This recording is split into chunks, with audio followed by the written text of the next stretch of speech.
Hi everyone, in this video I'm going to let you know the ways to upload photo on Google Drive and share the link. To upload photo on Google Drive and share the link, you have to follow this prompt.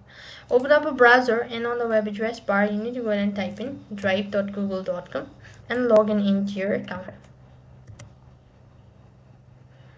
So what next you need to do is when you access the drive, press the plus icon from the top left hand side bar, go ahead and select file upload. When you press on file upload, then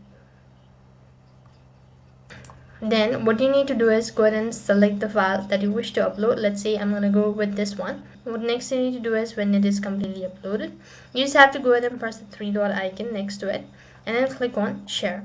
As you click on share, now you could go and either copy the link or you can share it. Just tap on the share button and then this is gonna go ahead and ask you to allow permission, all of that, and you could go and access this. So that's basically how you could go ahead and upload photo on Google Drive and share the link. That is all for this video. I hope the video was helpful.